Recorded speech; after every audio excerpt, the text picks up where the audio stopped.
Next up, we've got From Matlab to Lambda, Transforming Structural Engineering Research Tools by Brooke Smith. Welcome, Brooke.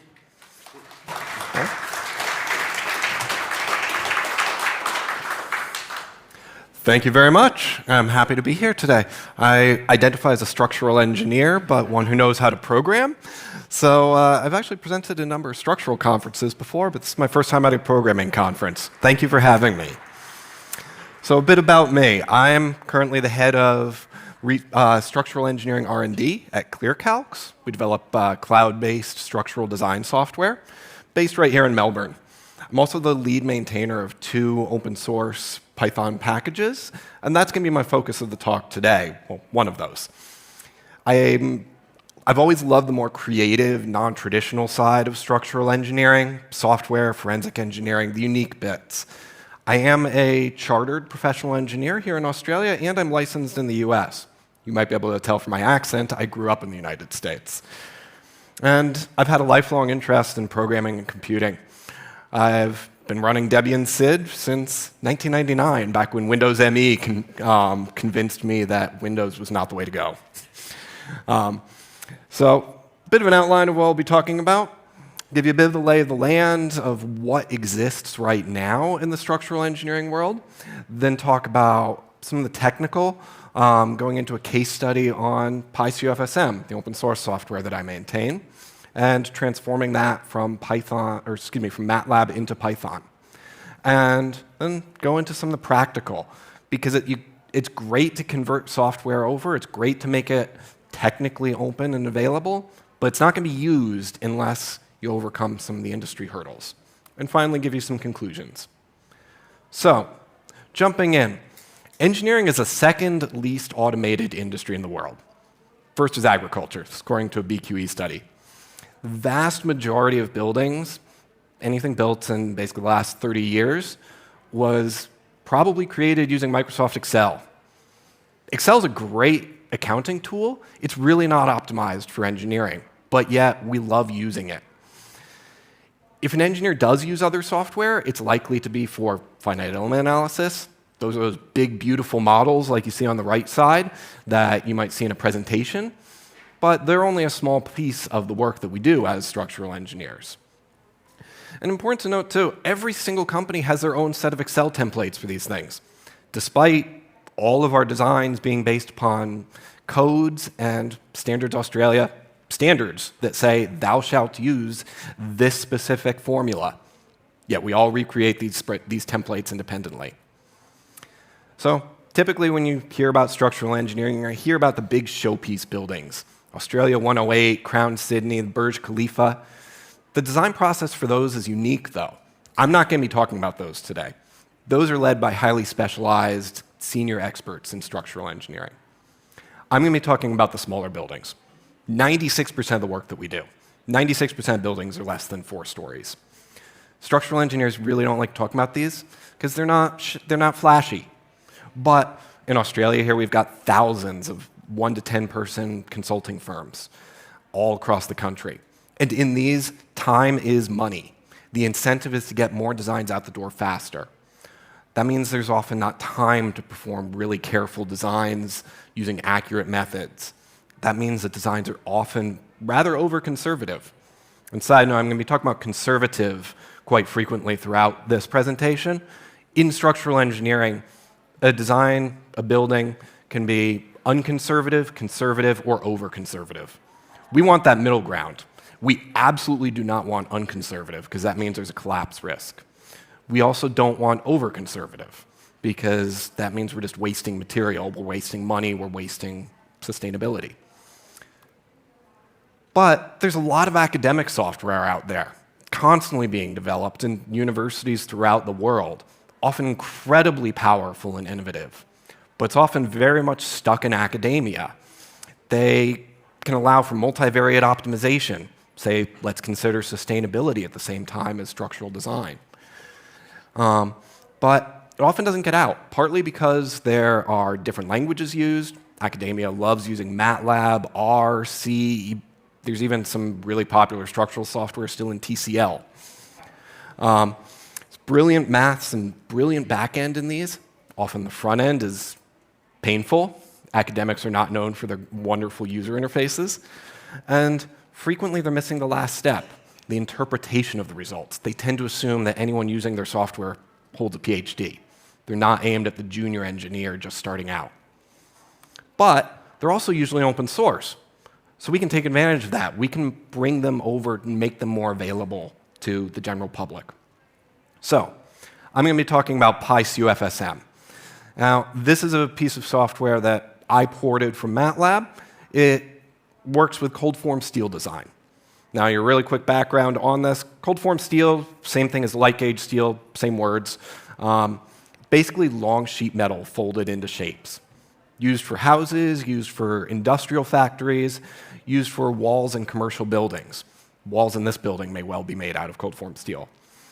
It's a very efficient material, and actually reasonably sustainable as well. Steel is the most recycled material on the planet, especially structural steel. But it is particularly hard to design, and that's because it buckles really easily. And buckling is complicated to model accurately. So when we're designing anything in structural engineering, there's a lot of guess and check. Kind of similar to the CFD talk for anyone who was here a couple talks ago. A senior expert in the field may well be able to say, one of these two sizes of beam is going to work. Your junior engineer isn't going to know that. They may need to test 20 different sections to figure out which one's going to be best. There are fairly easy but very over-conservative ways to design cold-form steel. There are just simple lookup tables. There's an old hand calc method. Unfortunately, it's really tedious. Sadly, these are used for most cold-form steel design in the world right now.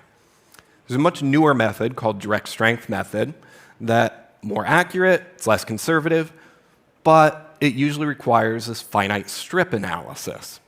And that can only be done on a computer. Up until recently, the only tools for that were academic software packages. And that means that typically only high-rise developers who are senior experts in the fields will have access to it, will be able to use it. So this is what was available up until recently. CUFSM, Thinwall, FSTR, all developed by different universities in the world. They're large, locally installed programs. CFS Designer was developed commercially, but, well, its interface is shown on the right. It looks like it would be at home in Windows 3.1, which it's usable, but not well for a junior engineer. That incentivized me to create pyCUFSM, use a Python port of one of the open source ones here, CUFSM. Validated results with the same test suite. Now, the original code, 378 files. Originally, I used a Dropbox as a repository. I appreciate that. Originally, academic free license, not Aussie rules. And now it's MIT licensed fully. It's dense maths, rather inconsistent styles throughout, not very good commenting. It's unfortunately a common theme in a lot of academic software. Often, every major feature of a piece of software is going to be a different student's thesis or dissertation, effectively. So extremely powerful, but also little effort put into optimization. So unnecessarily repeated function calls, inefficient data structures, lots of orphaned code. And of course, the UI was built in the native Matlab toolkit. I'm going to come back to this number at the end. Typically, each solve takes around 20 seconds. And remember, you may need to guess and check dozens of different sections to find your most optimal one. So that's not viable for a junior engineer, especially when you factor in the time that you need to set up each analysis. So porting that code over, let's go into a bit more of the technicalities. 0 versus 1 indexing is the most painful thing I've ever run into. AI would have made that easier now, but I started this in 2021. That wasn't really an option.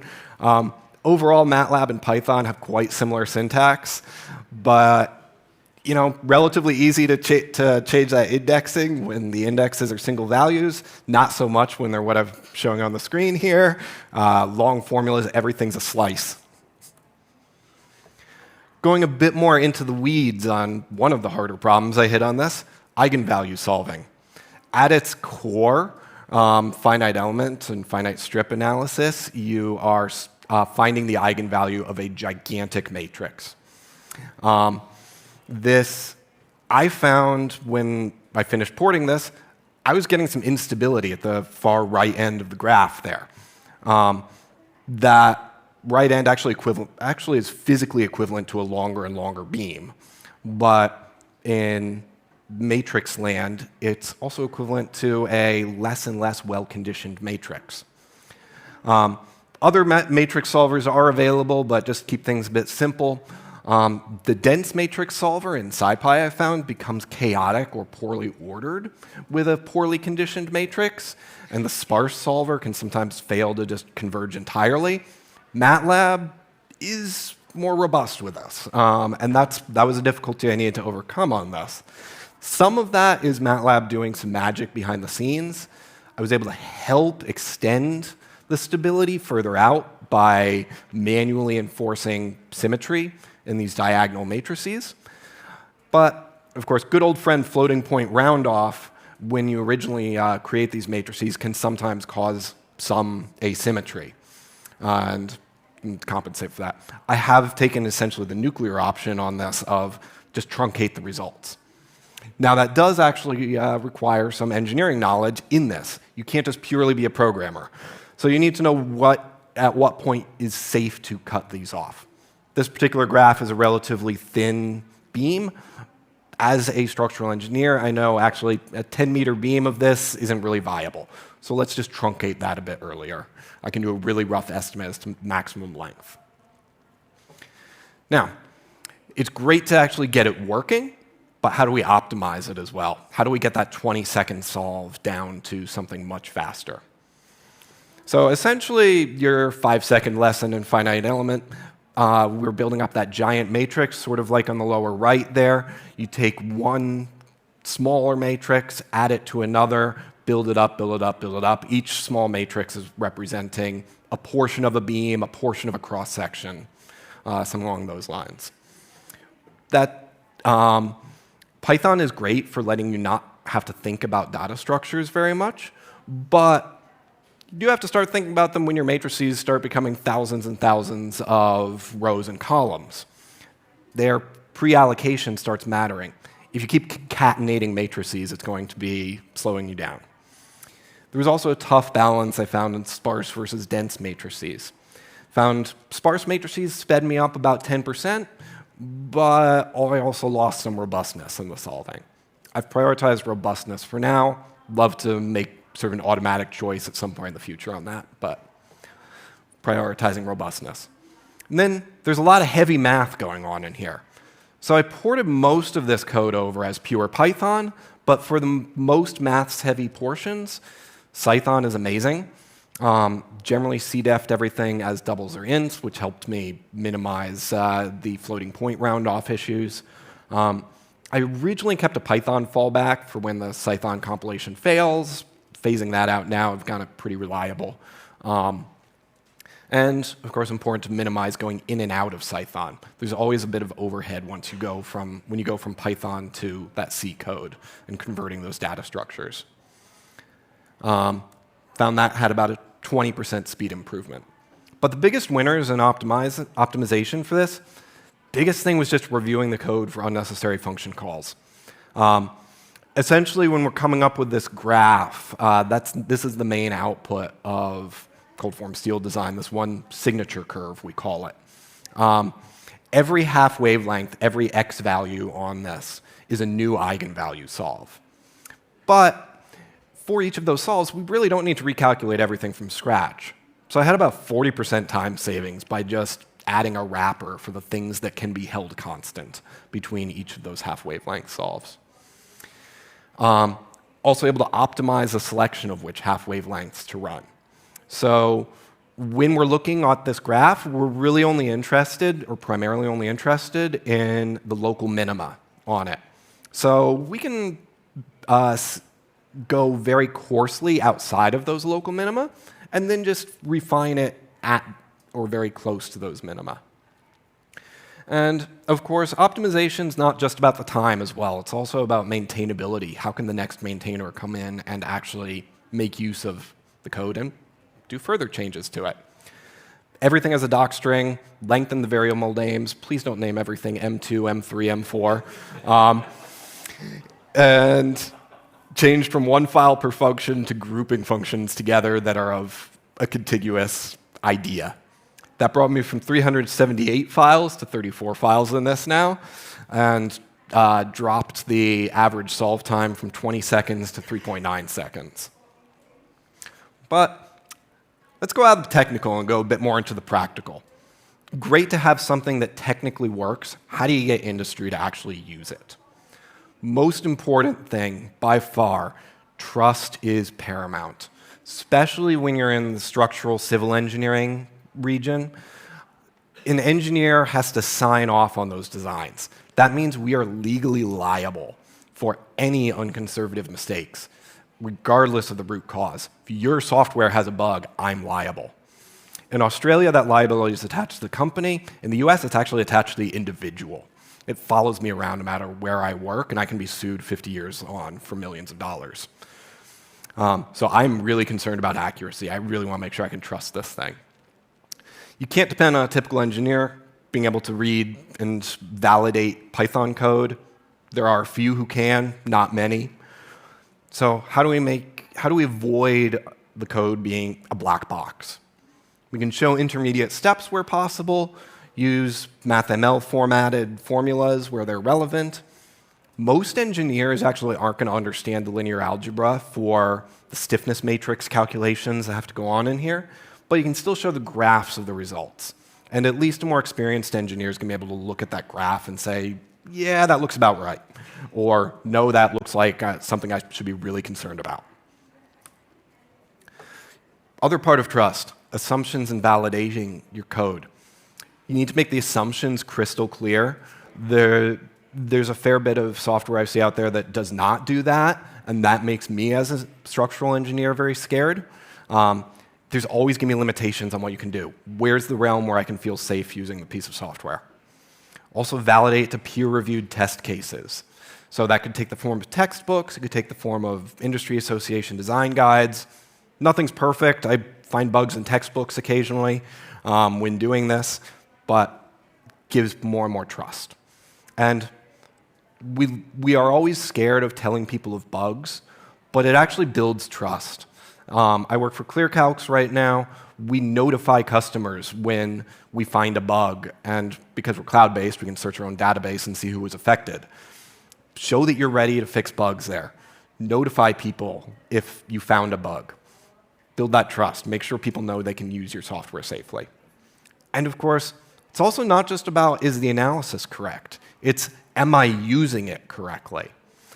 Make the inputs crystal clear. Make it crystal clear, this is the number I need to put into this box. The original interface for CUFSM is what's shown on the bottom there. Really easy to make a typo in there, really easy to make a mess. Converting that to dicts for backend code, if you're doing a command line, converting it to a cleaner user interface, really, really important. For pyCUFSM, right now I've designed it to be able to be used as a backend on any front end. I'm gradually building out a Jupyter notebooks. Would love to have something even clearer that can be open source on top of that as well. And the other piece I mentioned, a lot of academic software assumes that the person using it has a PhD and can understand everything about it. Do the interpretation for me. Do the interpretation for the users. Don't assume every engineer knows how to do it. Cold form steel, actually like timber even, is rarely taught in universities. It's usually engineers are self-teaching themselves these things. They'll know the general principles. They may not know even the material itself. So explain what's important and give the final numbers to help a junior engineer along. In pyCUFSM, I mentioned we're looking for those local minima. The graphs I've shown so far have been relatively clear as to what the local minima are. They're often not actually this clear. So we need algorithms to be able to find the numbers reliably. I've pulled out some other research to be able to automatically do this. Accurate, I've found least 90% of the time, but vitally conservative in the remainder of those times that it's not accurate. It's vital to always, always, always err on the side of conservatism. You never want unconservative results.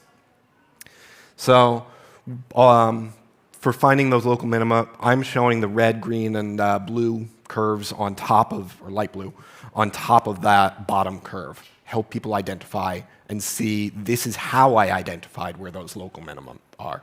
Even though that's more computationally expensive, it's vital to have that trust. Now, beyond trust, also just ease of use. Talked about some user interfaces that are not great. Build out a nice, easy-to-use user interface.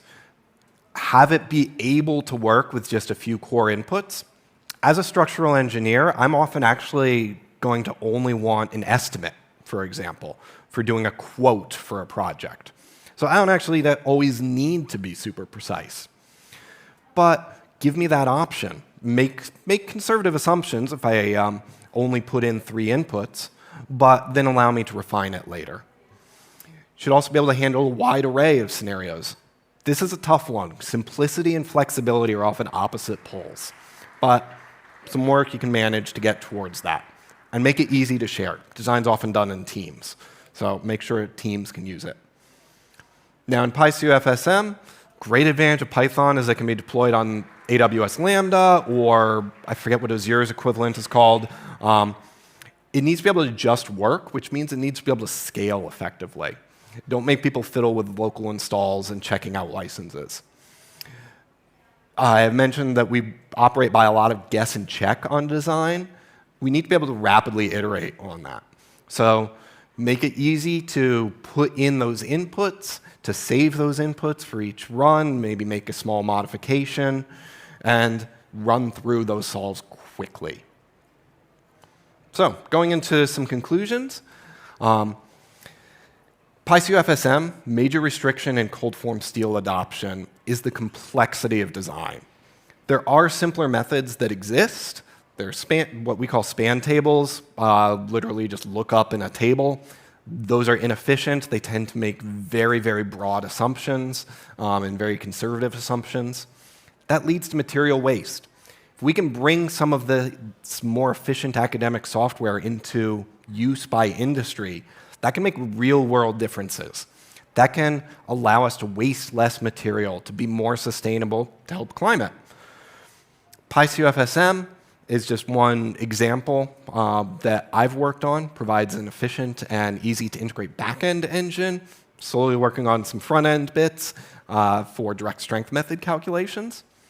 Currently up to date with the academic software in Matlab. I'm trying to keep it synced as much as possible. I'd love more contributors. Anyone who's an enthusiastic programmer here wants to dig in on some structural engineering, I'd love help. Also for the other package I maintain, Anastruct. And more generally, transforming that academic software. This is an industry ripe for digital transformation. The number of people still stuck in Microsoft Excel, the number of buildings still designed in Microsoft Excel is scary. We can be doing so much better. We can give people better tools, do multivariate optimization, improve sustainability, improve these things. There's a lot of powerful software out there locked up in academia. I can point to some of them, but there's a lot more than I know about as well. They tend to have not great user interfaces. They tend to be inefficient. They're not very well integrable with other languages or with the rest of your workflow. Python is fantastic for being able to integrate with other parts of a workflow. There's some other packages out there that, and some commercial services out there that help you do that. But make sure you also always need to keep in mind, how do we make this usable by that junior engineer? Trust is paramount. Engineers are legally liable for your bugs, so make them trust your software. Transparency, validation, being open about what bugs you do have. They are inevitable. And design for those junior engineers. Start with conservative assumptions, let it build out from there. And that is what I have for you today. Thank you for listening to me. Cheers.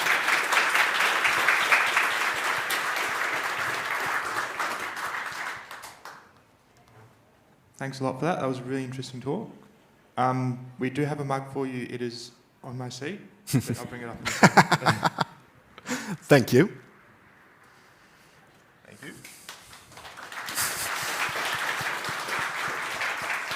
you. We do have about 4 minutes for questions. So if anyone has any questions, just raise your hand and the microphone will come around.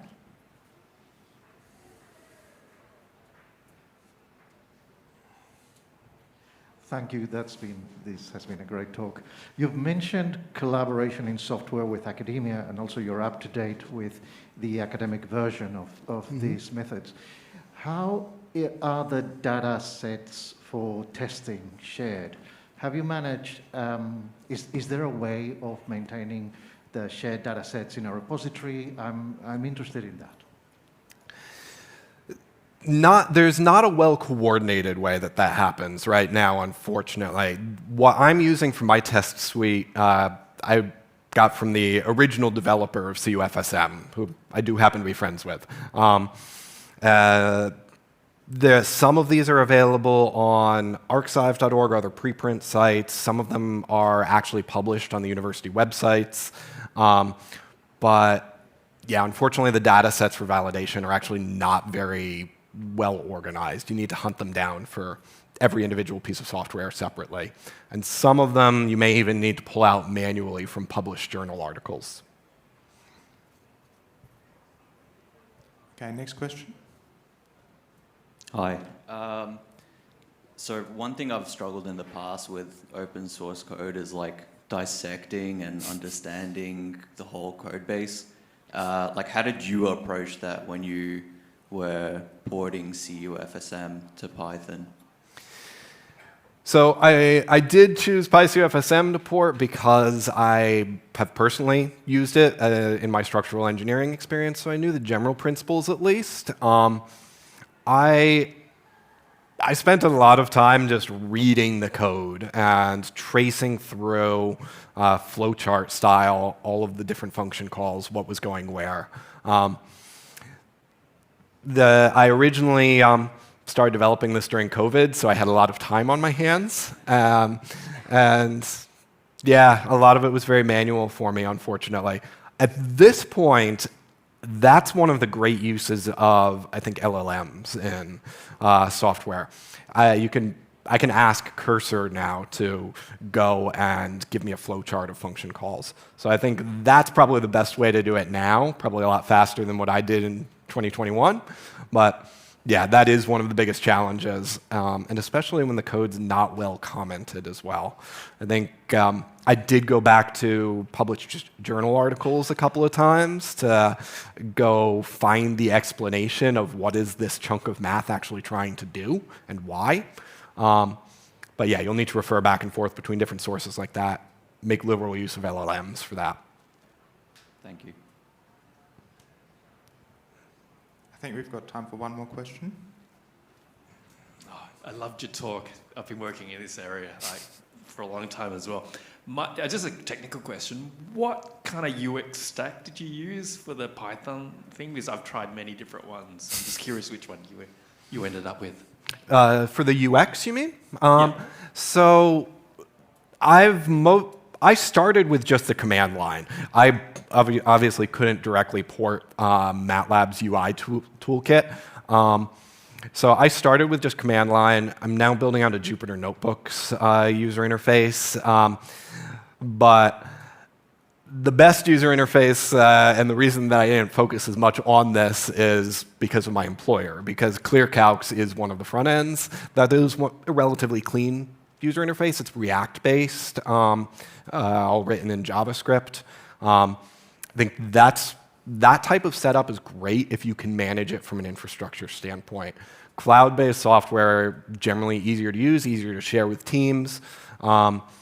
We have it structured by pyCUFSM running on AWS Lambda, and then the React EC2, React JavaScript on an EC2 cluster. Thanks a lot again. That was a really great talk. Now it's time for lunch, but before that, I've got a quick announcement, which is that there is a PyCon AU Discord server. Please join it. That's where we spread all the news. That's where we spread the info about the conference. Okay, thanks a lot, Brooks. Thank you. Enjoy your lunch.